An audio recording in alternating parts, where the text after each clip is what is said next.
Hello મારા વહાલા વહાલા વિદ્યાર્થી મિત્રો, કેમ છો? મજામાં? તો વહાલા વિદ્યાર્થી મિત્રો, આજે આપણે જોવાના છીએ ધોરણ 11 ફિઝિક્સ ચેપ્ટર નંબર 10 દ્રવ્યના ઉષ્મીય ગુણધર્મો, જેની અંદર લાસ્ટ લેક્ચરની અંદર આપણે ઉષ્મીય પ્રસરણ જોયું હતું, જેની અંદર આપણે રેખીય પ્રસરણ, પૃષ્ઠ પ્રસરણ અને કદ પ્રસરણ જોયું હતું. પણ આ ટોપિકની અંદર હજી અમુક વસ્તુઓ બાકી છે જે તમને અલગ ક્વેશ્ચનના સ્વરૂપમાં પૂછી શકે. એમાંનો એક પ્રશ્ન છે પાણીનું અનિયમિત ઉષ્મીય પ્રસરણ સમજાવો. બરાબર? તો આ આખો અલગ ટોપિક છે. બરાબર? રેખીય પ્રસરણ, પૃષ્ઠ પ્રસરણ અને કદ પ્રસરણ એના કરતાં અલગ વસ્તુ છે.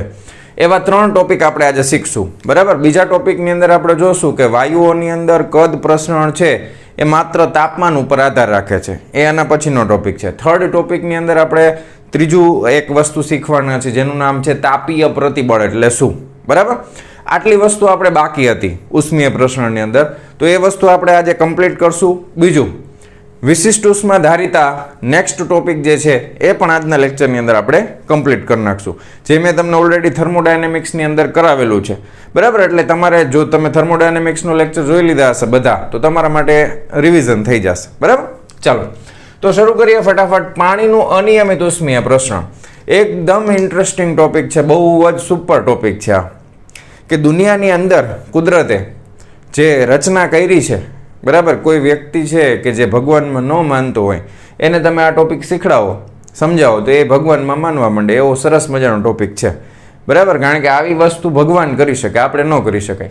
શું કામ શું છે એવી વસ્તુ એ ખાસ આપણે જોવાનું છે. બરાબર? તો પાણીનું અનિયમિત ઉષ્મીય પ્રસરણ, તો એને સમજવા માટે પહેલાં આપણને છે ને 2 વસ્તુ ખબર છે કે આપણે અહીંયા આગળ કદ લઈ લઈ, બરાબર, અને અહીંયા આગળ ઘનતા લઈ લઈ. બરાબર? આ વાત કરીએ છીએ પાણીની. બરાબર? તો અહીંયા આગળ પાણીનું તાપમાન આપણે લઈ લઈએ. તો પાણી તમને ખબર છે કે વાતાવરણના દબાણે 100 ડિગ્રી સેલ્સિયસ તાપમાન ઉપર ઉકળે, તો આપણે 100 ડિગ્રી સેલ્સિયસ વાળું પાણી લીધું છે. બરાબર છે? હવે તમે પાણીનું તાપમાન છે ઘટાડતા જાઓ છો, ઘટાડતા ધારો કે તમે 50 ડિગ્રી સેલ્સિયસ કર્યું, તો પાણીનું કદ છે અને એની ઘનતા છે, બેમાં શું ફેરફાર થાય જરાક આપણે વિચારી લઈએ. જ્યારે કોઈ પણ પદાર્થનું તાપમાન ઘટે તો એના અણુઓ એકબીજાની નજીક આવશે. એકબીજાની નજીક આવશે તો એનું કદ ઘટશે. શું થાય? એનું કદ ઘટશે. અને એની ઘનતા શું થાય? તો કે ઘનતા વધે. કદ ઘટે એમ ઘનતા શું થાય? તો કે વધે. બરાબર ને? કદ ઘટશે ને ઘનતા વધશે. હવે આવું ક્યાં સુધી ચાલ્યા રાખે છે? તો કે 50માંથી હજી તમે તાપમાન ઘટાડતા ધારો કે 10 ડિગ્રી સેલ્સિયસ સુધી પહોંચી ગયા, તો આની આ જ પ્રક્રિયા થશે. આ કદ છે એ ઘટશે અને ઘનતા છે એ વધે. બરાબર?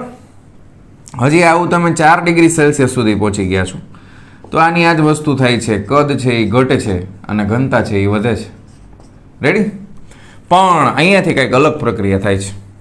અહીંયાથી અલગ પ્રક્રિયા થાય છે. જ્યારે પાણીનું તાપમાન 4 ડિગ્રી સેલ્સિયસ કરતાં ઘટાડવામાં આવે, બરાબર, એટલે 0 ડિગ્રી પછી તો બરફ બની જશે, એટલે આપણે પ્રવાહી સ્વરૂપની વાત કરીએ છીએ. તો 0 ડિગ્રી સુધી તમે જશો તો પાણીમાં જ્યારે તાપમાન 4 થી 0ની વચ્ચે જાય છે ત્યારે એનું કદ ઘટવાની બદલે વધશે.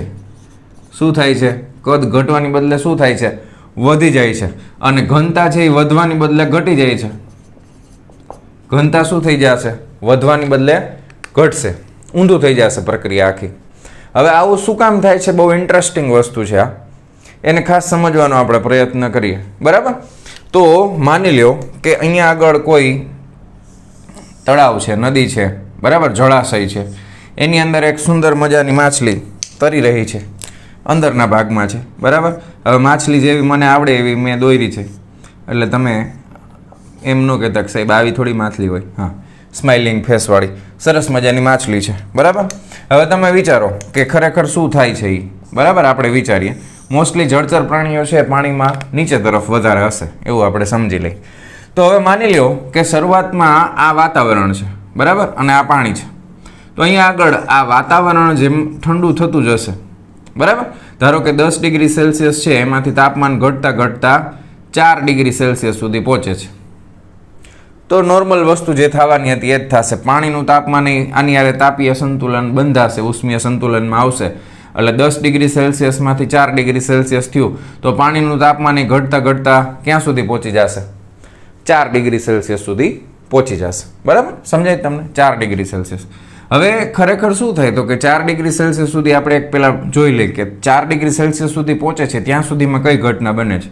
ધારો કે ઉપરનો ભાગ છે એનું તાપમાન અત્યારે માની લો કે અત્યારે 5 ડિગ્રી સેલ્સિયસ છે, બરાબર, અને એમાંથી ઘટતા ઘટતા 4 ડિગ્રી સુધી પહોંચે છે. તો 4 ડિગ્રી સેલ્સિયસ વાળું જ્યારે પાણી 5માંથી 4માં જશે, આ પ્રક્રિયા થાય છે, 5માંથી ઘટીને 4માં જાય છે, એટલે એનું કદ શું થાય છે? ઘટે છે અને ઘનતા વધે છે. એટલે આ ધારો કે પાણીનું એક બૂંદ છે, એનું તાપમાન 5 ડિગ્રી સેલ્સિયસ હતું, હવે એનું તાપમાન કેટલું થઈ ગયું? 4. 5માંથી 4 થઈ ગયું એટલે આની ઘનતા શું થઈ ગઈ? વધી ગઈ. એટલે આ પાણીનો બૂંદ જેનું તાપમાન 4 ડિગ્રી સેલ્સિયસ થયું છે, એ પાણીનું બૂંદ છે એની ઘનતા વધવાથી ક્યાં જશે? તો કે નીચે. તો ઠંડુ પાણી ક્યાં ગયું? નીચે. હવે નીચેનું એક પાણીનું બીજું બૂંદ છે જેનું તાપમાન 5 ડિગ્રી સેલ્સિયસ છે, તો 5 ડિગ્રી સેલ્સિયસ વાળા તાપમાનની ઘનતા આના કરતાં કેવી હશે?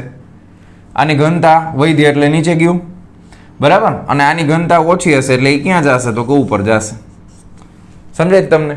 પ્રક્રિયા સમજાય છે? ધીરે ધીરે ધીરે ધીરે મગજમાં બેસશે. જો નીચેથી ગરમ પાણી ઉપર જાય, ઉપરથી ઠંડુ પાણી નીચે આવે. આવી પ્રક્રિયા ક્યાં સુધી થાય? તો કે જ્યાં સુધી બધું તાપમાન 4 ડિગ્રી સેલ્સિયસ ન થઈ જાય ને ત્યાં સુધી, બરાબર. એટલે આ પ્રક્રિયા સતત ચાલુ રહેશે જ્યાં સુધી બધાય પાણીનું તાપમાન 4 ડિગ્રી સેલ્સિયસ નહીં થાય ત્યાં સુધી.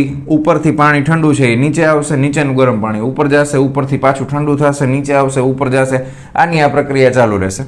હવે તમે વિચારો, હવે નવી પ્રક્રિયા કે 4 ડિગ્રી સેલ્સિયસમાંથી 3 ડિગ્રી સેલ્સિયસમાં જાય છે. અહીંયા આગળ ક્યાં જાય છે? 4માંથી 3માં વયું ગયું, બરાબર. હવે 4માંથી 3માં વયું ગયું એટલે હવે બધું પાણી છે ને તળાવનું, એ બધું પાણી આખું 4 ડિગ્રી સેલ્સિયસ વાળું છે, બરાબર.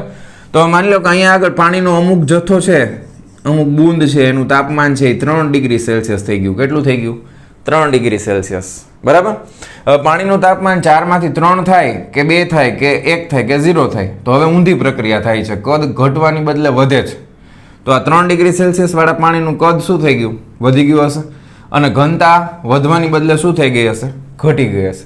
તો જેની ઘનતા ઓછી હોય પાણીની સપાટી ઉપર તરે, તમને ખબર જ છે. જેની ઘનતા વધારે હોય એ નીચે જાય, ઘનતા ઓછી હોય ઉપર રહેશે. તો હવે હજી તમે વિચારો, જો ઉપર 3 ડિગ્રી થઈ ગયું, નીચે તો 4 ડિગ્રી સેલ્સિયસ વાળું જ પાણી છે, તો ઉપરવાળા પાણીની ઘનતા શું થઈ ગઈ છે? ઘનતા ઘટી ગઈ છે. એટલે અહીંયા નીચેવાળા પાણીની ઘનતા વધારે છે એટલે 4 ડિગ્રી વાળું પાણી હવે ઉપર જશે નહીં, ઉપરવાળું પાણી નીચે આવશે નહીં. સમજાય તમને? 3 ડિગ્રી થયું તો આખું ઉપરનું પાણી છે એ બધું 3 ડિગ્રી સેલ્સિયસ થશે. પછી હજી ઘટે છે તો ચાલો 2 ડિગ્રી સેલ્સિયસ થઈ ગયું તોય એમનેમ જ રહેશે. ધારો કે 1 ડિગ્રી સેલ્સિયસ થઈ ગયું તોય એમનેમ જ રહેશે. 0 ડિગ્રી સેલ્સિયસ થઈ ગયું, બરફ બની ગયો તોય બનશે ઉપર જ. સમજાણું? કારણ કે 0 ડિગ્રી સેલ્સિયસ ઉપર બરફ બને અને બરફની ઘનતા આના કરતાં જો આની વધારે હતી, ઘનતા ઓછી છે એટલે બરફ છે એ પાણીની સપાટી ઉપર શું થાય? તરે, બરાબર ને? આપણને ખબર જ છે, તમે બરફના ગાંગડા છે એ પાણીમાં નાખો તો બરફ છે એ ઉપર તરતો હોય. એનું કારણ શું? કારણ કે એની ઘનતા ઓછી હોય, પાણી કરતાં એની ઘનતા ઓછી હશે. એટલે તળાવ છે, જળાશય છે, સમુદ્ર છે, નદી છે, એમાં ઉપરના ભાગનું તાપમાન જ્યારે ઘટવા માંડશે અને 0માં વહી જશે, 0માંથી માઇનસમાં જશે અને જ્યારે બરફ બનવાની શરૂઆત થાય તો બરફ હંમેશા ઉપરની સપાટીમાં બનશે. જળાશયમાં બરફ ક્યાં બનશે? ઉપરની સપાટીમાં. જો ભગવાને આવી ઘટના ન બનાવી હોત, અનિયમિત ઉષ્મીય પ્રસરણ ન રાખ્યું હોત તો શું થાત? તો બરફ બનવાની શરૂઆત ક્યાંથી થાત? નીચેથી થાત. અને જેવી નીચેથી બરફ બનવાની શરૂઆત થાત એટલે નીચેના વિસ્તારમાં જેટલા જળચર પ્રાણીઓ છે એ બધા મરી જાત, બરાબર છે? એટલે એવું ન થાય એટલા માટે બરફ ક્યાં બને છે? ઉપર. અને બીજું, ઉપર બરફ બનશે એટલે ઉપર એક આખું બરફનું સ્તર બની ગયું. હાલો, કાંઈ વાંધો નહીં. તો એ બરફ જામતો ધીરે ધીરે નીચે આવશે, બરાબર છે? પણ નીચેનું પાણી છે એ તો હજી 4 ડિગ્રી જ રહેશે, એ ઘટશે જ નહીં. 4માંથી 3 નહીં થાય, એ 4 ડિગ્રી સેલ્સિયસ વાળું જ રહેવાનું છે પાણી. સમજાણું? કારણ કે 4 ડિગ્રીમાં અહીંયાથી તાપમાન ઘટશે તો આખી ઊંધી પ્રક્રિયા થાય છે. એટલે બરફ ઉપરના ભાગમાં જામશે પણ નીચેના ભાગનું તાપમાન મેન્ટેન હશે 4 ડિગ્રી સેલ્સિયસ. એટલે જેટલા જળચર પ્રાણીઓ છે એ સમુદ્રમાં, નદીમાં, તળાવમાં જો ઉપર બરફ જામી જાય તો એ નીચેના ભાગમાં હજી તરતા હશે. અને એવું તમને ડિસ્કવરી ચેનલ ઉપર અમુક મૂવીઝની અંદર, યુટ્યુબની અંદર તમે જોયેલું પણ હશે કે ઉપરના ભાગમાં બરફ હોય, નીચેથી આમ માછલી જાતી હોય એવું તમને દેખાય. તો માછલી તરતી હોય ને ઉપર બરફ હોય. એનું કારણ શું? કે નીચેના ભાગનું તાપમાન હજી 4 ડિગ્રી સેલ્સિયસ છે. ખ્યાલ આવી ગયો? તો આને કહેવામાં આવે છે પાણીનું અનિયમિત ઉષ્મીય પ્રસરણ. શું કહેવાય આને? પાણીનું અનિયમિત ઉષ્મીય પ્રસરણ. એકદમ ઇન્ટરેસ્ટિંગ ટોપિક છે. આ ટોપિકની સાથે આપણે બે આલેખ યાદ રાખવાના છે. આલેખ પણ કેના છે તો કે ઘનતા અને કદનો આલેખ છે, તાપમાન વિરુદ્ધ. બરાબર છે. તો આના ઉપરથી જ આલેખ આપણે બનાવવાનો છે. એકદમ સિમ્પલ આલેખ છે. તો ચાલો, આટલું સમજાઈ ગયું? રેડી? આને જવા દો આકૃતિ. ઓકે, હાલો. હવે આપણે આલેખ બનાવવા જઈ રહ્યા છીએ વહાલા વિદ્યાર્થી મિત્રો. તો આલેખ બનાવવા માટે એક પહેલાં આપણે અમુક વસ્તુ છે એ સમજી લઈ. બરાબર છે. કદ ને ઘનતાનું મેં અહીંયા લખ્યું છે. રેડી? હાલો. હવે એક વસ્તુ તમને કહી દઉં કે આપણને મોસ્ટલી પાણીની ઘનતા રો કેટલી લઈ છે તો કે 1000. ઘનતા એટલે શું થાય તો કે ઘનતા એટલે દળના છેદમાં કદ. દળ એટલે માસ, કદ એટલે વોલ્યુમ. બરાબર? તો દળ છે એટલે ઘનતા છે પાણીની 1000 કિલોગ્રામ પર મીટરનો ઘન આવશે. બરાબર છે. તો ઘનતા છે 1000. બરાબર? એટલે એમના છેદમાં વી તમે લખો પાણી માટે તો એ કેટલું આવશે? 1000. એકમ શું થાય? કિલોગ્રામ પ્રતિ મીટરનો ઘન થાય. હવે ધારો કે આમાંથી તમે કદને કરતા બનાવો. હવે આ દળ તમારે કેટલું લેવું છે તો કે દળ મેં લઈ લીધું 1 કિલોગ્રામ. કેટલું લઈ લીધું? 1 કિલોગ્રામ. તો 1 કિલોગ્રામ પાણીનું કદ કેટલું હશે? 1 કિલોગ્રામ પાણીનું કદ. તો એને વીને કરતા બનાવો તો એમના છેદમાં શું આવી જાય? 1000 આવી જાય. બરાબર? તો એમ ગુણ્યા 10 ની કેટલી ઘાત આવે? -3 ઘાત.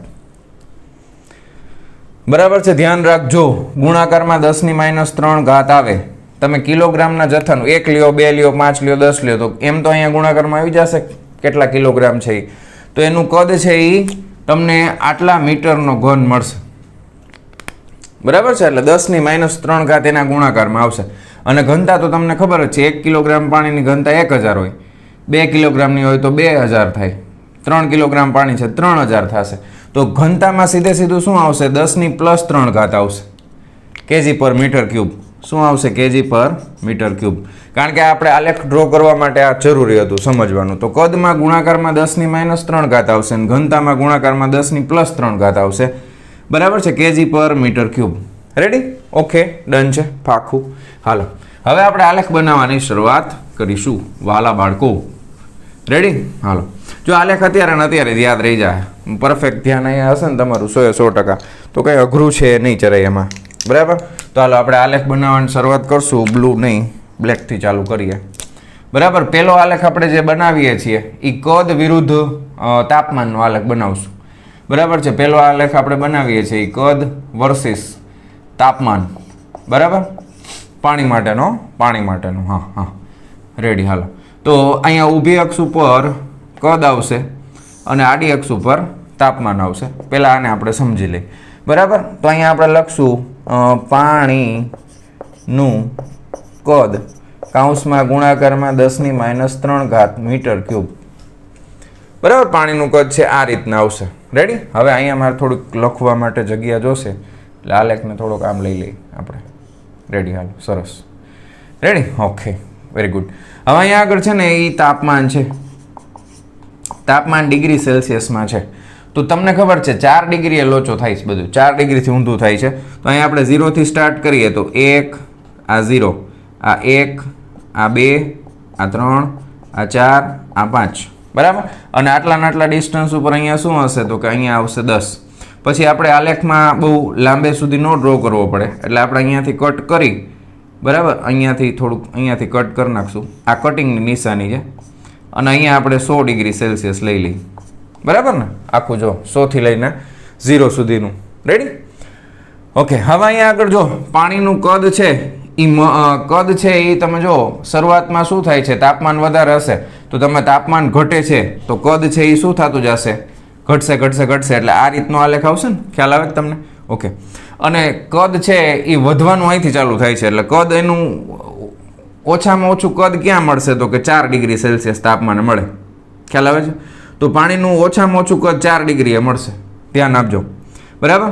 તો અહીંયા આગળ તમે જુઓ કે 4 ડિગ્રી પાસે ઓછામાં ઓછું કદ જે મળે છે એ કેટલું હોય તો કે પાણીનું કદ કેટલું થશે તો કે અહીંયા આગળ 1.00005 મીંડા. બરાબર? ઓછામાં ઓછું ક્યાં થાય છે તો કે આપણે જો આલેખ બનાવવો હોય તો તમે અહીંયાથી એક સમક્ષિતિજ રેખા ડ્રો કરો, અહીંયાથી શિરોલંબ રેખા ડ્રો કરો. બે ક્યાં ટચ થાય છે તો કે આ બિંદુ પાસે ટચ થાય છે. રેડી? હવે છે ને જો અહીંયા સુધી ઘટી ગયું, પછી પાછું વધવા માંડ્યું. તો વધવા માંડે એટલે ઉપર જાય ને, તો વધતા વધતા વધતા કેટલું થાય છે, તો કે વધતા વધતા અહીંયા સુધી આવે છે.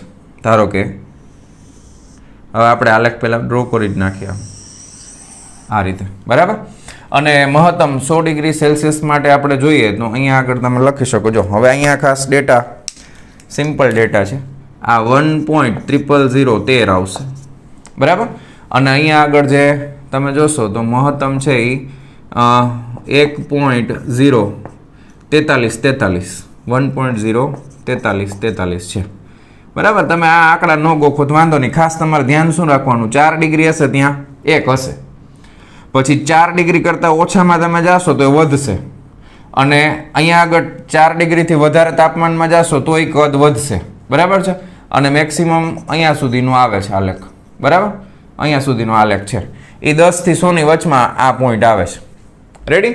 તો આ થઈ ગયો તમારો કદ વિરુદ્ધ તાપમાનનો આલેખ. કદ વિરુદ્ધ તાપમાનનો આલેખ. પ્લસ બીજું શું છે તો કે આ આલેખમાં પણ આ ડિસ્ટન્સ બહુ મોટું છે, એટલે અહીંયાથી તમને કટ કરીને આપેલું છે. કટ કરેલું તમને બધાને ખ્યાલ જ છે. પછી આ આલેખમાં અહીંયાથી કટ કરેલું છે, એટલે ટૂંકમાં આમ બહુ લાંબો હોય, સમજાણું આલેખ, બરાબર. જે પેજની અંદર ન આવી શકે એટલે આપણે વચ્ચે કટની નિશાની કરીને બતાવી દેવાનું. રેડી? તો આ હતો પહેલો આલેખ, બરાબર. ખાસ ધ્યાન શું રાખવાનું, આલેખમાં 4 ડિગ્રીનું માર્કિંગ થવું જોઈએ. 4 ડિગ્રી પાસે પાણીનું કદ છે એ 1 છે, તો 1 × 10⁻³ મીટર ક્યુબ 1 કિલોગ્રામનું છે, બરાબર. થઈ ગયું આના પ્રમાણે. પછી આનાથી ઓછું થાય તોય કદ વધે, આનાથી વધારે થાય તોય કદ વધશે, બરાબર છે. અને મહત્તમ પોઈન્ટ છે 1.04343 ઉપર આવી જશે. રેડી? તો આ પહેલો આલેખ જે છે એ તમે કમ્પ્લીટ કરી નાખો. હવે બીજો આલેખ આપણે દોરશું. તો પહેલો રેડી? હા, ડન ને? પાકું? ઓકે. હવે આ સાઈડનું જવા દઉં છું, ત્યાં આપણે બીજો આલેખ ડ્રો કરી નાખી. આ ડેટા યાદ જ છે ને હવે તો યાદ રહી જ ગયું હોય બધાને, બરાબર. હાલો, હવે બીજો આલેખ આપણે શેનો દોરવાનો છે તો કે ઘનતાનો વિરુદ્ધ તાપમાન, બરાબર. એ સહેલો છે આના કરતાં. ઘનતા વિરુદ્ધ તાપમાનનો આલેખ આપણે ડ્રો કરી છે, બરાબર. બીજા નંબરમાં ઘનતા એટલે કે ρ વર્સિસ તાપમાન એટલે કે T, બરાબર. તો આલેખ ડ્રો કરી નાખીએ, જો, બરાબર. હાલો, હવે અહીંયા આલેખમાં સેમ ટુ સેમ અહીંયા છે ને તાપમાન છે એ ડિગ્રી સેલ્સિયસમાં છે. રેડી? અહીંયા પણ સેમ, અહીંયા 0 1 2 3 4 5, બરાબર. અને 5 સેમ ડિસ્ટન્સ ઉપર અહીંયા આવશે 10, બરાબર. અહીંયા 10 સુધીનો જ આલેખ છે, આમાં 100 સુધી જવાની જરૂર નથી, ડિગ્રી સેલ્સિયસમાં જ છે. હવે તમે જુઓ કે આના કરતાં ઊંધું હોય. શરૂઆતમાં જો બેયનો સંબંધ ઘનતા અને કદનો વ્યસ્ત સંબંધ છે, કે ઘનતા કદ ઘટતું હોય તો ઘનતા વધતી હોય, તો આલેખ ઊંધો આવશે. ખાસ ધ્યાન રાખજો, બરાબર. હવે અહીંયા તમારે ખાસ આંકડા યાદ રાખવાના છે કે અહીંયા આગળ 0.999 થી ચાલુ થશે, અને છેલ્લામાં છે ને 5 5 વધારતા જવાના, 3 9 70, બરાબર. પછી ધારો કે 1 તો 0.999 70માંથી 75, આટલા ડિસ્ટન્સ ઉપર 0.999 75 ને 5 80, આટલા પોઈન્ટ ઉપર 0.999 80 ને 5 85, 0.999 85 ને 5 90, 0.999 90 5 95, અને આ થઈ જશે 1.00000. રેડી? આ રીતનો આલેખ છે. ડન છે? ફાખું? ઓકે. હવે અહીંયા આગળ તમે જુઓ કે ઘનતા મહત્તમ ક્યારે મળે તો કે 4 ડિગ્રી સેલ્સિયસ તાપમાન હોય ત્યારે ઘનતા મહત્તમ થાય, અને એનું આ જે ઘનતા છે, હા, એ અહીંયા લખવાનું રહી ગયું, બરાબર. જો અહીંયા ઘનતા છે ρ, બરાબર. અહીંયા તાપમાન છે T. તો અહીંયા આપણે લખશું પાણીની ઘનતા ગુણ્યા 10⁻³ kg/m³. ઘનતામાં +3 આવશે. રેડી? ઓકે. ફાકું? ઓકે. હાલો, હવે તમે જુઓ અહીંયાથી સમક્ષિતિજ 4 ડિગ્રી સેલ્સિયસથી શિરોલંબ, તો અહીંયા આગળ મેચ થાય છે બિંદુ, બરાબર. ઓકે. હવે અહીંયા તમે જોશો ને તો આ આલેખની અંદર કઈ રીતના કર્યું છે તો કે તમારે યાદ શું રાખવાનું તો કે અહીંયા મહત્તમ છે, પછી આ બાજુ જાય તોય ઘટશે અને આ બાજુ જાય તોય ઘટશે, આના કરતાં ઊંધું. તો 85 ની વચ્ચે ક્યાંક આવે છે, એટલે અહીંયા આલેખ તમે આ રીતે ડ્રો કરી શકશો, બરાબર. થોડુંક એકદમ આમ, બરાબર. અને અહીંયાથી તમે આને નીચે લઈ જાઓ આ રીતે. રેડી? તો આ રીતનો તમને આલેખ મળી જશે. ઓકે, હવે અહીંયા આગળ ટેક્સ્ટબુકમાં 10 ડિગ્રી છે અહીંયા બતાવ્યા છે, એનાથી બહુ કંઈ ફેર નહીં પડે, ચિંતા ન કરવી. રેડી? તો આનો આલેખ આ રીતનો ઊંધો આવશે આના કરતાં, યાદ રાખવાનું. અહીંયા 85 ની 90 વચ્ચેથી ચાલુ થશે અને આ રીતના કટ થઈ જાય. રેડી? ડન. તો આ હતો પહેલો ટોપિક, પાણીનું અનિયમિત ઉષ્મીય પ્રસરણ.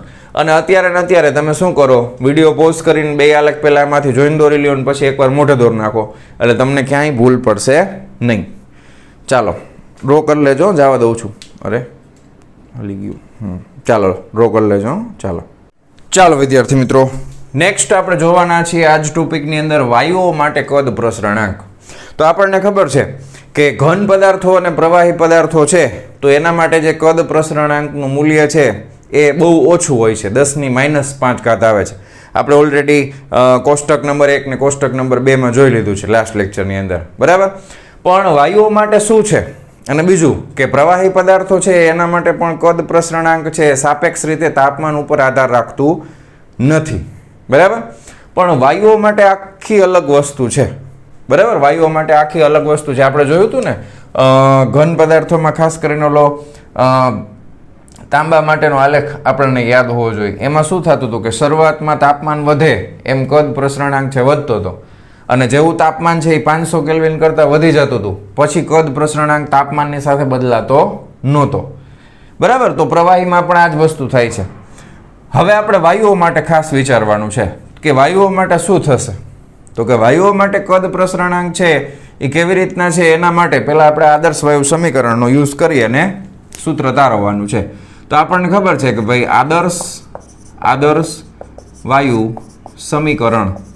તો આદર્શ વાયુ સમીકરણ શું છે, તો કે ભાઈ PV બરાબર μRT છે.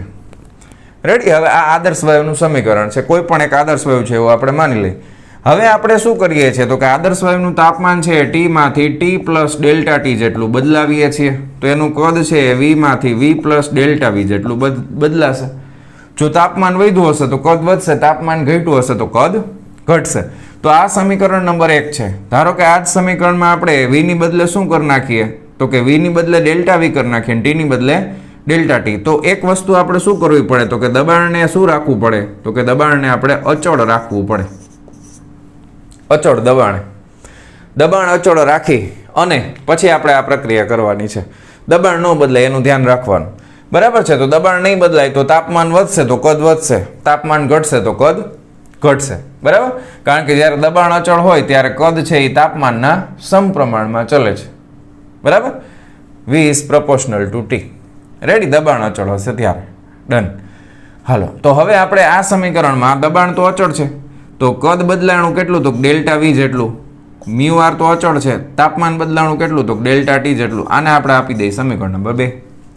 સમીકરણ નંબર 2. હવે આપણે શું કરશું, તો કે સમીકરણ 2 ભાંગા શું કરી નાખીએ, સમીકરણ 1 કરી નાખીએ. જો સમીકરણ 2 ભાંગા સમીકરણ 1, તો તમે બેનો ભાગાકાર કરીએ તો અહીંયા આવશે ડેલ્ટા V ના છેદમાં V, PP ઉડી જશે, અને અહીંયા આવશે μR ઉડી જશે, તો ડેલ્ટા T ના છેદમાં T. રેડી? હવે આ ડેલ્ટા T ને સામેની બાજુ લઈ જઈએ તો ફાઇનલી ડેલ્ટા V ના છેદમાં V, અને આ થઈ ગયું ડેલ્ટા T બરાબર શું આવ્યું, તો કે 1/T. તો જો આ શું છે, ડેલ્ટા V ના છેદમાં V ડેલ્ટા T. આને કહીએ છીએ આપણે કદ પ્રસરણાંક. આને આપણે શું કહીએ છીએ, કદ પ્રસરણાંક કહીએ છીએ. તો આ આલ્ફા V થઈ ગયું, તો આલ્ફા V બરાબર શું આવ્યું, તો કે 1/T. 1/T આવી ગયું.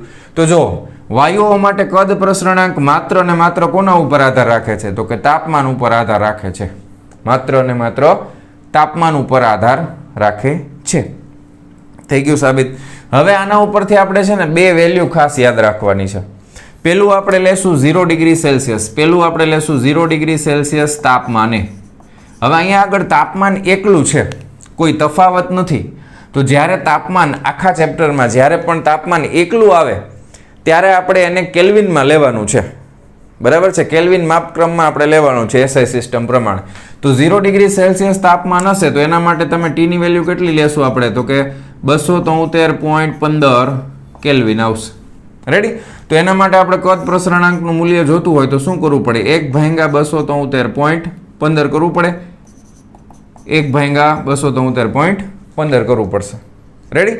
હવે આનો ભાગાકાર તમે કરશો બરાબર, તો એની જે તમને કિંમત મળશે એ 3.66 ગુણ્યા 10⁻³ છેદમાં છે એટલે કેલ્વિન ઇન્વર્સ, એકમ તો યાદ જ હોય, આટલી આવશે. પણ ટેક્સ્ટ બુકમાં તમને કીધું છે આ નિયર અબાઉટ કેટલું લઈ લીધું છે, 3.7 ગુણ્યા 10⁻³ કેલ્વિન ઇન્વર્સ. બરાબર? તો 0 ડિગ્રી સેલ્સિયસ તાપમાને આદર્શ વાયુ માટે કદ પ્રસરણાંકનું મૂલ્ય કેટલું હોય છે, તો કે 3.7 ગુણ્યા 10⁻³ કેલ્વિન ઇન્વર્સ હોય છે. તો એક વસ્તુ તમે નોટિસ કરો, અહીંયા 10⁻³ આવે છે. જ્યારે આપણે પ્રવાહીમાં અને ઘન પદાર્થોની અંદર કદ પ્રસરણાંક અને પૃષ્ઠ પ્રસરણાંક અને અથવા તો રેખીય પ્રસરણાંક બધામાં 10ની કેટલી ઘાત આવતી હતી, -5. એટલા માટે તમે કહી શકો કે વાયુઓ માટે કદ પ્રસરણાંકનું મૂલ્ય ઘન પદાર્થો અને પ્રવાહી પદાર્થો કરતાં ઘણું વધારે હોય છે. આ વધારે કહેવાય ને, -3 છે, એટલે ઓલું ઓછું કહેવાય, 10⁻5 છે. બરાબર? અને બીજું તમને આપ્યું છે ઓરડાના તાપમાને. બરાબર? ઓરડાના તાપમાન. હવે ઓરડાનું તાપમાન એટલે આપણે ઓલમોસ્ટ શું લઈએ છીએ, ઓરડાનું તાપમાન એટલે 300 કેલ્વિન લેવાય. ઓરડાનું તાપમાન તમે ગણતા હોય તો T બરાબર તમે 300 કેલ્વિન લઈ શકો. આને ઓરડાનું તાપમાન આપણે કહી છીએ. તો અહીંયા ભાંગા તમે 300 કરશો તો શું જવાબ આવશે, 3.333 જ આવશે. બરાબર? રેડી ને? પાકું ને? તો એના માટે તમારે આ તાપમાન યાદ રાખવાની જરૂર નથી. ખાલી ઓરડાના તાપમાને કદ પ્રસરણાંકનું મૂલ્ય કેટલું આવે છે, તો કે જો એક વસ્તુ નોટિસ કરો કે તાપમાન વધે, બે એકબીજા વચ્ચે સંબંધ કેવો છે, વ્યસ્ત સંબંધ છે. તો તાપમાન વધશે તો કદ પ્રસરણાંક ઘટશે. તો 3.7 માંથી ઘટશે એટલે 3.3 ગુણ્યા 10⁻³ કેલ્વિન ઇન્વર્સ થશે. પણ ટેક્સ્ટ બુકમાં આને કીધું છે 3300 ગુણ્યા 10⁻6. તમે જો પોઈન્ટ પછી બે આંકડા લઈ લીધા પોઝિટિવમાં, તો આ 10⁻3 ની બદલે કેટલી થઈ જાય, -6 કેલ્વિન ઇન્વર્સ થશે. એવું શું કામ કર્યું રામ જાણે, મને ખબર નથી, પણ ટેક્સ્ટ બુકમાં 3300 લખ્યું છે ગુણ્યા 10⁻6. ખરેખર બે ઓલમોસ્ટ 10⁻3 અહીંયા લીધી છે, તો એના સંદર્ભમાં લેવું જોઈએ, પણ નથી લીધું. તો કાંઈ વાંધો નહીં, યાદ રાખી લેવાનું એમાં શું છે. તો 3300 ગુણ્યા 10⁻6. તમે આ લખશો તોય સાચું જ છે, 10⁻3 વાળું લખો તોય સાચું જ છે. ખ્યાલ આવી ગયો તમને? રેડી?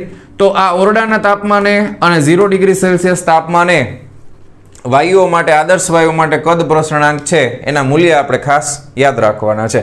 તો આ તમને થિયરીમાં પૂછે તો આટલી વસ્તુ તમારે લખવાની. બરાબર? વાયુઓ માટે કદ પ્રસરણાંક. રેડી છે? ડન. તો આ લખી નાખો ફટાફટ, વિડીયો પોઝ કરીને લખી નાખો. ચાલો જવા દઉં? પાકું? હવે આપણે જોવાના છીએ તાપીય પ્રતિબળ. શું જોવાના છે? તાપીય પ્રતિબળ જોવાનું છે. બરાબર? તો ઉષ્મીય પ્રસરણનો છેલ્લો મુદ્દો છે જેનું નામ છે તાપીય પ્રતિબળ. શું છે? તાપીય પ્રતિબળ. રેડી? હાલો તો જોઈ લઈએ ફટાફટ. હેડિંગ આપી દેશું તાપીય પ્રતિબળ. તો તાપીય પ્રતિબળ એટલે શું એને આપણે પહેલા સમજી લઈએ.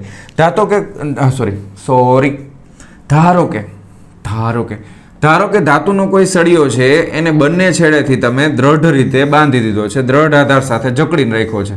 બરાબર? આ બે દ્રઢ આધાર છે. બરાબર? આ કોઈ ધાતુનો સળિયો છે. ધાતુનો શું છે? તો કે સળિયો. હવે ધાતુનો સળિયો જ્યારે તમે દ્રઢ આધારની સાથે આ રીતના જકડીને રાખ્યો તો ત્યારે એ સળિયાનું અને આસપાસના વાતાવરણનું તાપમાન T હતું. કેટલું હતું? T. પણ તમને ખબર છે કે હવે તાપમાન બદલાશે.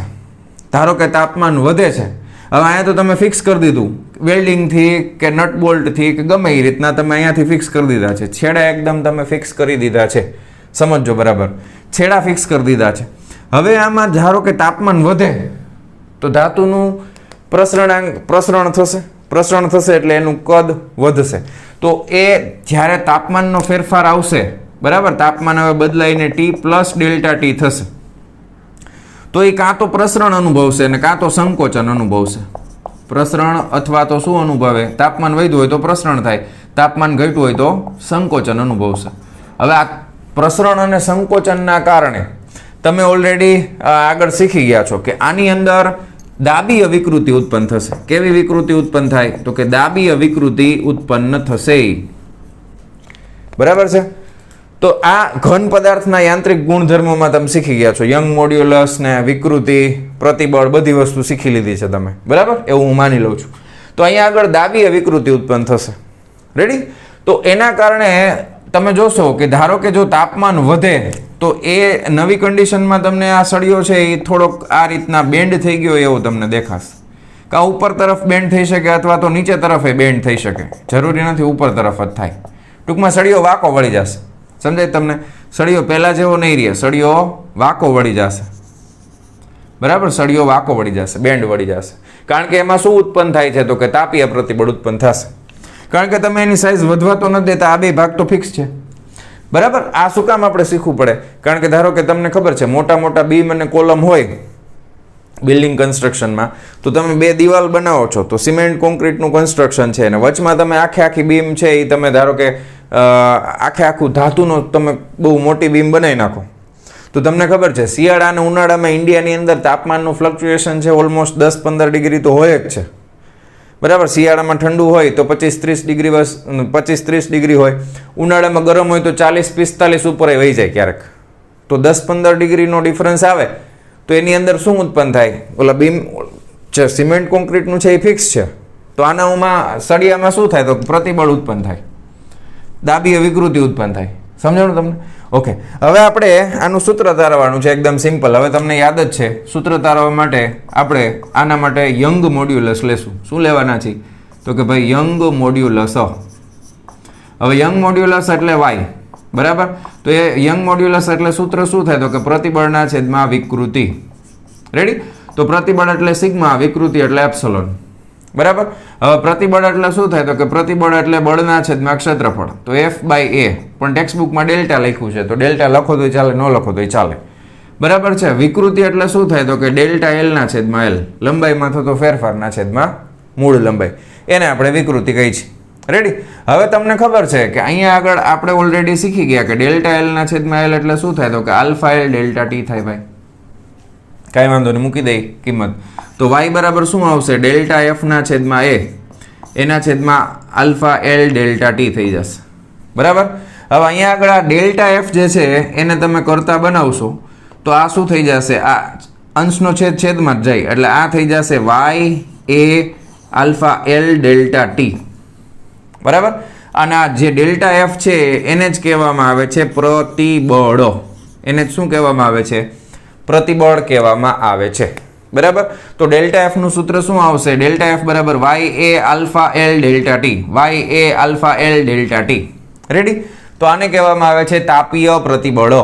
બરાબર? આ તાપમાનના કારણે છે એટલે આગળ શબ્દ આવશે તાપીય, કારણ કે ડેલ્ટા T છે ને તાપમાનનો તફાવત, એટલા માટે આને કહેવાય તાપીય પ્રતિબળો. હવે તમને ટેક્સ્ટ બુકમાં એક દાખલાના સ્વરૂપમાં, દાખલો નથી ખરેખર, ઉદાહરણ પણ નથી, પણ એ તમને તાપીય પ્રતિબળ સમજાવવા માટે એક ડેટા આપ્યો છે, એની ગણતરી તમે જાતે પણ કરી શકો. એ ડેટા છે એ ગોખવાની જરૂર નથી. બરાબર છે? પણ હું તમને સમજાવું કે એમાં શું કીધું છે. તમને એમ કીધું છે ઉદાહરણ તરીકે ધારો કે સ્ટીલના એક પાટાની લંબાઈ 5 મીટર છે, તો પ્રારંભિક લંબાઈ L બરાબર 5 મીટર આપી છે. બરાબર? પછી તેના આડછેદનું ક્ષેત્રફળ 40 સેન્ટીમીટરનો સ્ક્વેર છે, એટલે ક્ષેત્રફળ છે એ 40 ગુણ્યા 10 ની માઇનસ કેટલું કરવું પડે? 4, કારણ કે એ સેન્ટીમીટરનો વર્ગ આપ્યો છે, આપણે મીટર સ્ક્વેરમાં ફેરવવું પડશે.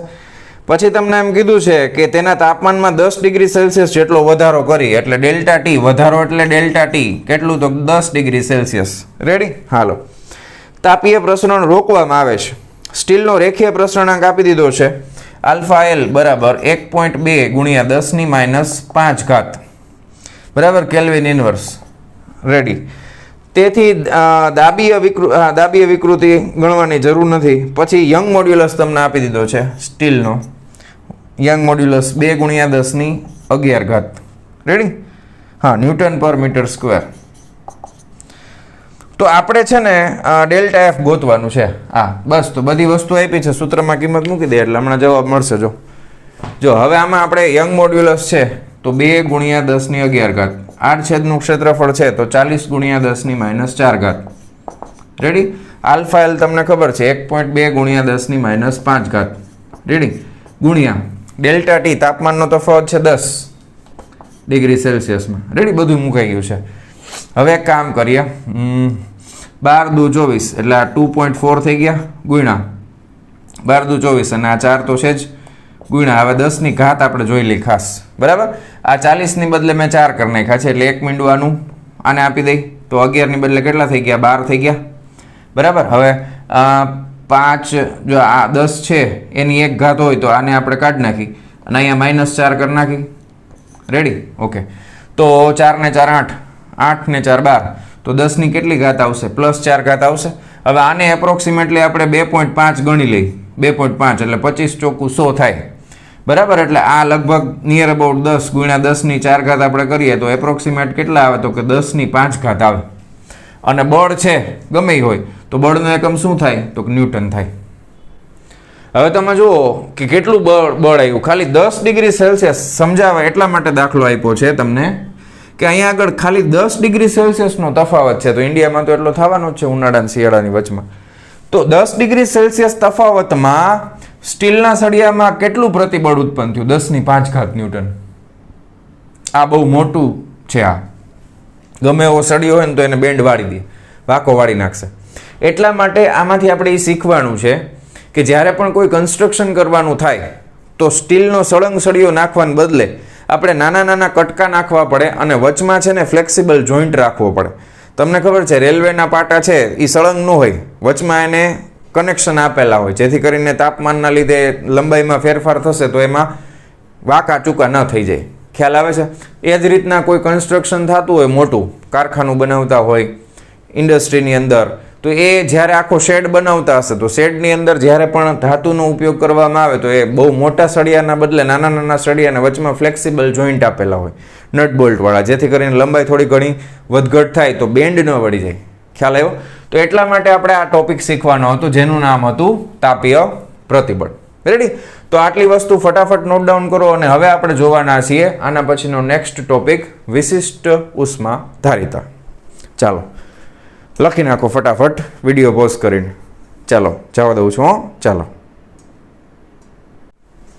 ચાલો વિદ્યાર્થી મિત્રો હવે આપણે જોવાના છીએ નેક્સ્ટ ટોપિક જેનું નામ છે વિશિષ્ટ ઉષ્માધારિતા હવે આ ટોપિકની અંદર ખાસ કરીને તમારે વ્યાખ્યા વધારે યાદ રાખવાની થશે પરીક્ષામાં તમને વ્યાખ્યા પૂછી શકે છે બરાબર છે વિશિષ્ટ ઉષ્માધારિતા બરાબર પછી ખાલી ઉષ્માધારિતા પછી મોલર વિશિષ્ટ ઉષ્માધારિતા બરાબર પછી અચળ કદે મોલર વિશિષ્ટ ઉષ્માધારિતા અને અચળ દબાણે મોલર વિશિષ્ટ ઉષ્માધારિતા આ બધાની વ્યાખ્યા ખાસ અને સંજ્ઞાઓ પણ યાદ રાખવાની છે તો પહેલો પ્રશ્ન એ થાય કે સર આ વિશિષ્ટ ઉષ્માધારિતા એટલે શું તો કે તમને સિમ્પલ ઉદાહરણ આપેલું છે કોઈ તપેલીની અંદર તમે પાણી ગરમ કરો તો પાણી જ્યારે ઉકળવા લાગશે ત્યારે તમને ખબર છે નીચેથી પરપોટા છે એ ઉપર આવશે અને આખું પાણી છે એ તમને કન્ટિન્યુઅસલી નીચેનું પાણી ઉપર આવતું હોય અને ઉપરનું પાણી નીચે જતું હોય એવો તમને કરંટ આખો દેખાય અને કરંટ કહેવાય બરાબર તો પાણી જે ઉષ્મા ગ્રહણ કરે છે પાણીનો જથ્થો જે ઉષ્મા ગ્રહણ કરે છે એ કઈ કઈ વસ્તુઓ ઉપર આધાર રાખે છે અને કેટલી ઉષ્મા ગ્રહણ કરી શકે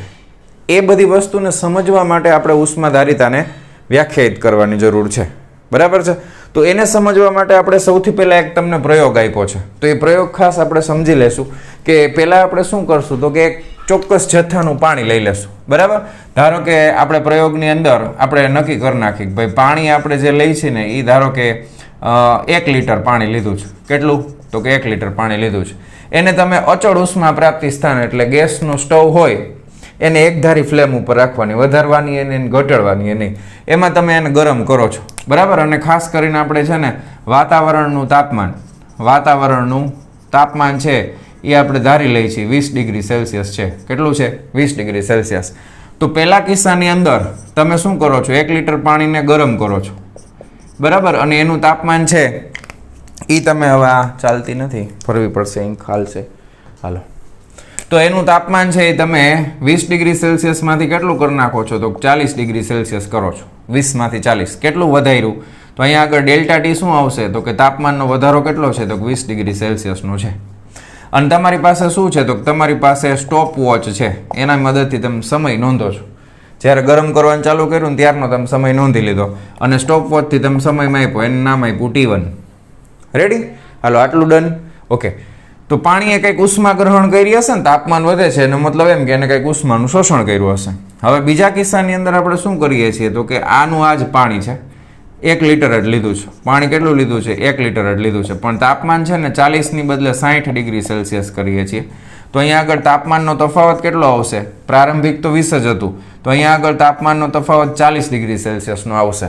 અને જ્યારે તમે સ્ટોપ વોચની મદદથી સમય નોંધો છો તો એ સમય છે ને T2 એ લગભગ તમને T1 કરતાં બમણો મળે છે. ધારો કે એવું માની લે કે આને 5 મિનિટ લાગે છે તો આના માટે 10 મિનિટ લાગશે. તો આવું આપણે અવલોકન કરી શકાય. બરાબર, આવું અવલોકન કર્યું આપણે. પછી ત્રીજા કિસ્સામાં આપણે શું કરીએ છીએ? તો કે ત્રીજા કિસ્સામાં આપણે 1ની બદલે 2 લીટર પાણી લઈએ છીએ. કેટલું લઈએ છીએ? 2 લીટર. અને એનું તાપમાન છે એ પાછું એટલું જ વધારી છે, 40 ડિગ્રી સેલ્સિયસ. તો આ કિસ્સાની અંદર ડેલ્ટા ટી તો 20 ડિગ્રી સેલ્સિયસ જ રહેશે. અને જ્યારે સ્ટોપ વોચથી સમય નોંધીએ છીએ, બરાબર, તો એ કિસ્સાની અંદર સમય જે આપણને મળે છે ને એ પહેલા કિસ્સા કરતાં ડબલ જ મળે છે. પહેલાં જે મળ્યો એના કરતાં ડબલ મળે છે. કારણ કે અહીંયા આગળ તમે જો, પહેલાં આગળ દળ તમારું ફિક્સ હતું, એટલે ટૂંકમાં કદને અનુલક્ષીને જે દળ થતું હશે 1 કિલો જ થાય, બરાબર, ઘનતા પ્રમાણે. તો 1 કિલો હતું, અહીંયા 2 કિલો છે. તો દળ જ્યારે ડબલ કરવામાં આવે છે તો સમય પણ કેવો લાગે છે? ડબલ.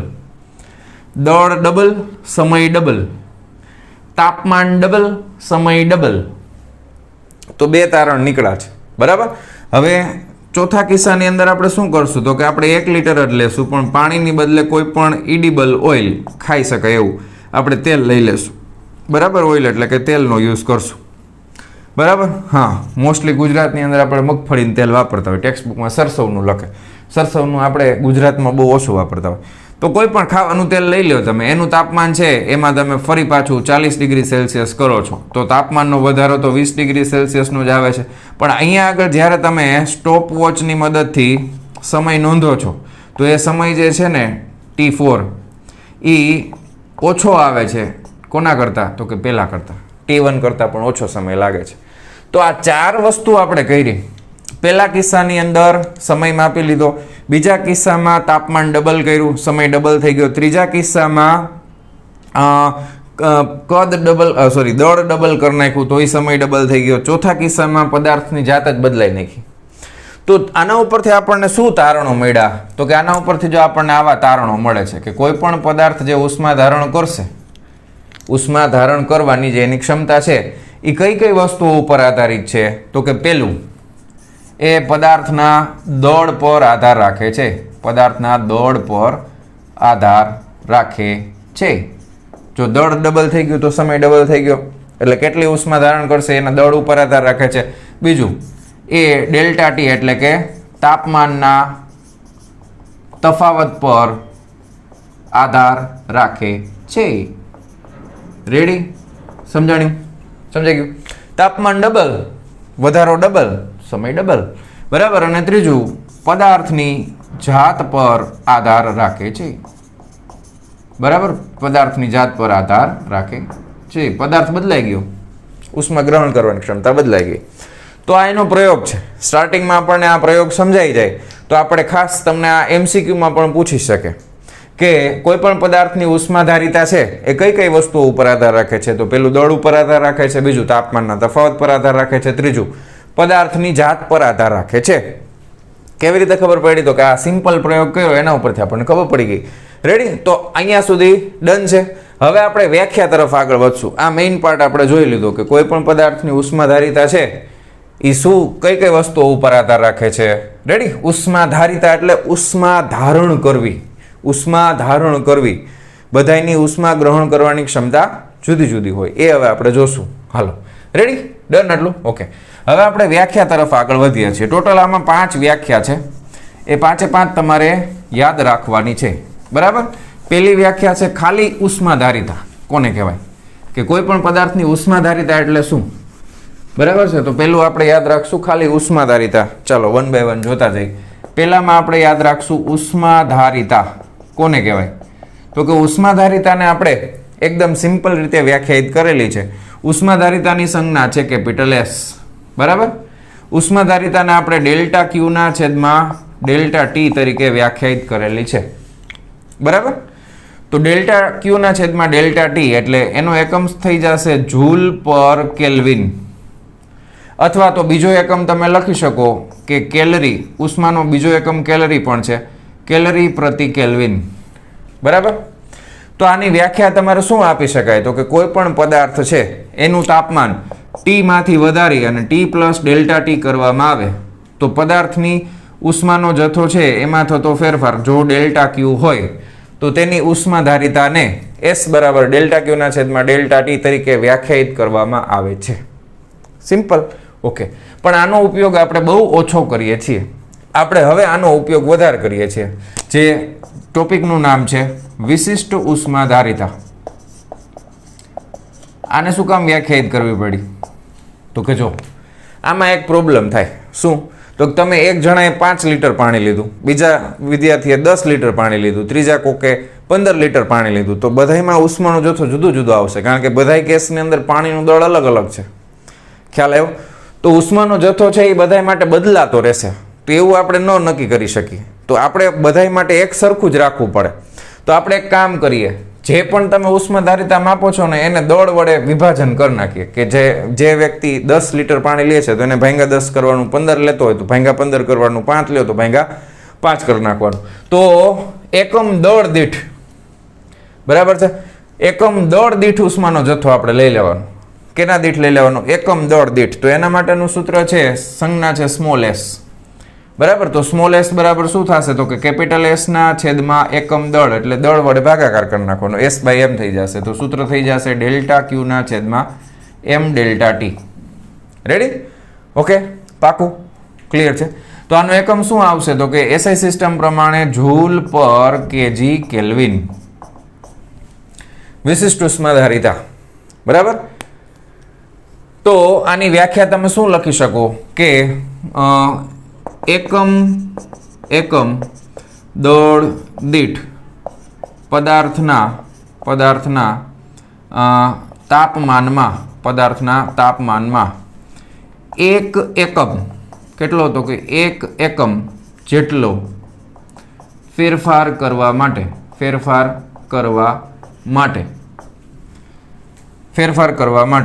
જરૂરી ઉષ્માના જથ્થાને તે પદાર્થની વિશિષ્ટ ઉષ્માધારિતા કહે છે. ફેરફાર લખ્યું છે એટલે વધારો કરવો હોય તોય થાય ને ઘટાડો કરવો તોય થાય. ફેરફારનો મતલબ વધી પણ શકે અને ઘટી પણ શકે. તો એકમ દળ દીઠ પદાર્થના તાપમાનમાં એક એકમ જેટલો ફેરફાર કરવા માટે જરૂરી ઉષ્માના જથ્થાને તે પદાર્થની વિશિષ્ટ ઉષ્માધારિતા કહે છે. વ્યાખ્યા પૂછી શકે, ખાસ યાદ રાખજો, પાકી કરી લેજો, અત્યારે ન અત્યારે. અભી.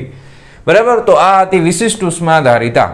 દરેક પદાર્થ માટે વિશિષ્ટ ઉષ્માધારિતાનું મૂલ્ય ચોક્કસ હોય, ફિક્સ હોય. બરાબર. પાણી માટે તમારે એક એકમ તાપમાન વધારવું હોય તો એના માટે જરૂરી ઉષ્માનો જથ્થો ફિક્સ હશે.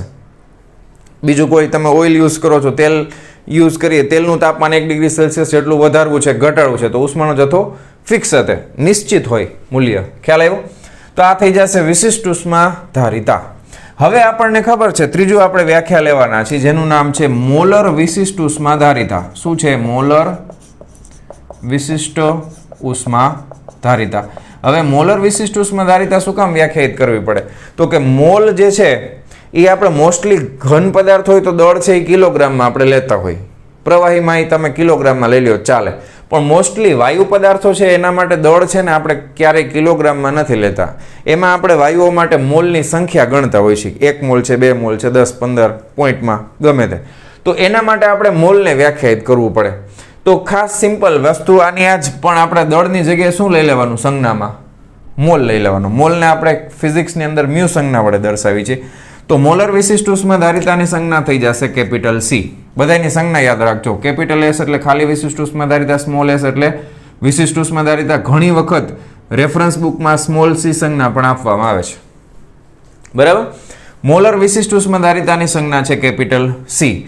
તો એના માટેનું સમીકરણ થઈ જશે S ના છેદમાં કેપિટલ S ના છેદમાં મ્યુ, એટલે આ થઈ જશે ડેલ્ટા Q ના છેદમાં મ્યુ ડેલ્ટા T. એનો એકમ શું થઈ જાય? તો કે જૂલની, કિલોગ્રામની બદલે મોલ આવી જશે, જૂલ પર મોલ કેલ્વિન. રેડી? તો આની વ્યાખ્યા શું આપી શકાય? અહીંયા એકમ દળની જગ્યાએ શું લખવાનું? એકમ મોલ દીઠ. હું લખતો નથી, ખાલી તમારે દળની જગ્યાએ શું લખી નાખવાનું? મોલ. તો એકમ મોલ દીઠ પદાર્થના તાપમાનમાં અથવા વાયુના તાપમાનમાં એક એકમ જેટલો ફેરફાર કરવા માટે જરૂરી ઉષ્માના જથ્થાને તે પદાર્થની મોલર વિશિષ્ટ ઉષ્માધારિતા કહે છે. યાદ રહી જશે. ડન. ખાલી શું બદલાવાનું છે, એમની જગ્યાએ મ્યુ કરી નાખવાનું. બરાબર, એટલે તમને મળી જશે મોલર વિશિષ્ટ ઉષ્માધારિતા. સી છે એની સંજ્ઞા છે. પછી આમાં બે ભાગ પડે છે. મોલર વિશિષ્ટ ઉષ્માધારિતાના કિસ્સામાં બે આપણે સ્પેશિયલ કેસ લઈએ છીએ. એક લઈએ છીએ અચળ કદે મોલર વિશિષ્ટ ઉષ્માધારિતા. થોડીક આળસ કરી, બરાબર, વિઉધા. હા, તો અચળ કદે મોલર વિશિષ્ટ ઉષ્માધારિતા એની સંજ્ઞા કદ છે એટલે સીવી આવશે. બરાબર, અચળ કદે મોલર વિશિષ્ટ ઉષ્માધારિતા એની વ્યાખ્યા શું છે એ લખી નાખીએ આપણે. પછી અચળ દબાણવાળી તમે જાતે લખી શકશો. જો આ સમજાવીને આ તમે જાતે લખી ગયા એવી રીતના આ લખી દઉં છું. અચળ કદે તો કે 1 મોલ વાયુનું કદ અચળ રાખી તેના તાપમાનમાં 1 કેલ્વિન જેટલો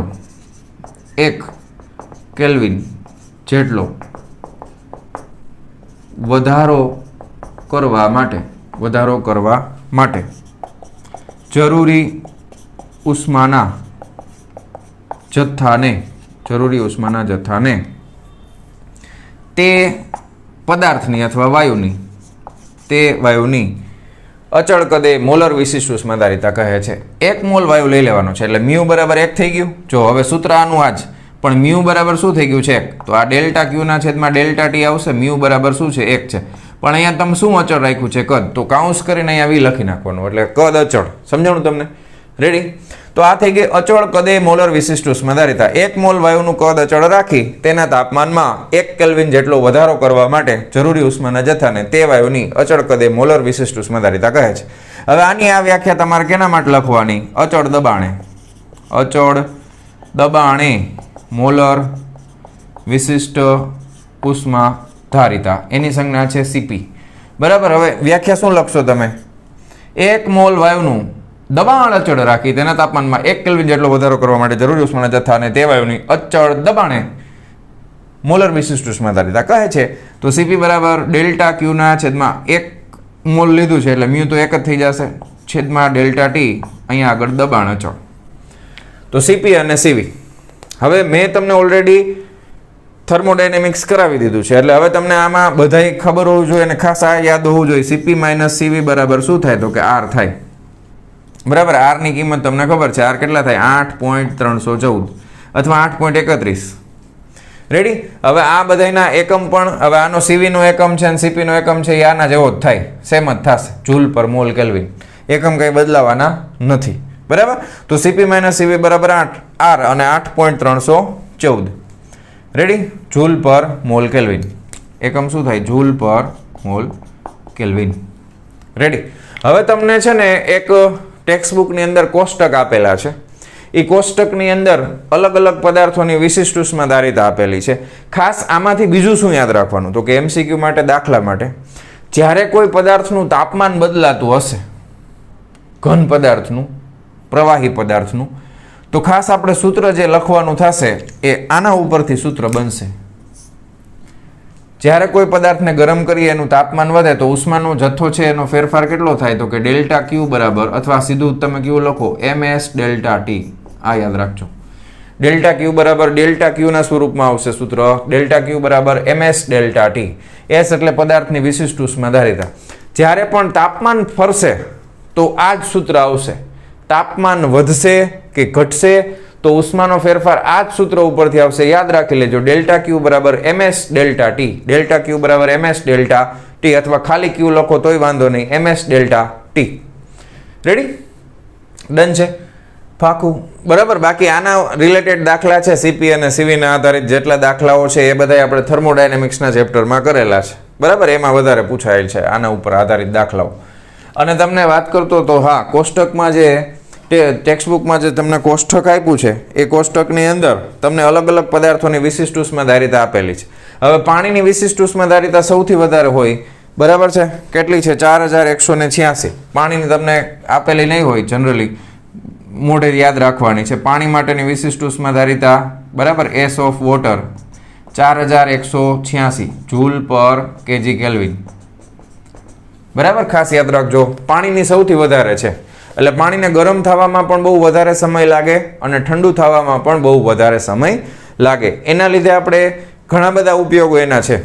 જેમ કે રેડિયેટર હોય, ગાડી હોય, 4 વ્હીલર, કોઈ પણ ટ્રક હોય, ગાડી હોય, તો એની અંદર કુલિંગ સિસ્ટમ જે આવે છે, ઠંડુ એન્જિન બહુ ગરમ થશે તો એને ઠંડુ કરવું પડે. તો ઠંડુ કરવા માટે વધારે પહેલાંના સમયમાં પાણીનો જ ઉપયોગ કરતા, કારણ કે પાણીની વિશિષ્ટ ઉષ્માધારિતા વધારે છે. એને ગરમ થવામાં બહુ વધારે સમય લાગે, કારણ કે આટલી બધી ઉર્જા જોશે ને.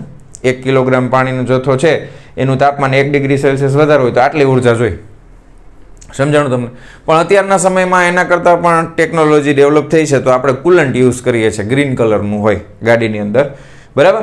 બીજું ક્યાં ઉપયોગ થાય તો કે ગરમ પાણીની કોથળી એનો શેક કરીએ છીએ. ક્યારેક આપણને વાગી ગયું હોય, લાગી ગયું હોય, હાડકામાં સોજો આવી જાય તો ગરમ પાણીની કોથળીથી શેક કરતા હોય છે. કારણ કે ગરમ પાણીની કોથળીમાં ગરમ પાણી જ ભરી છે, તેલ ગરમ કરી નથી ભરતા. કેમ?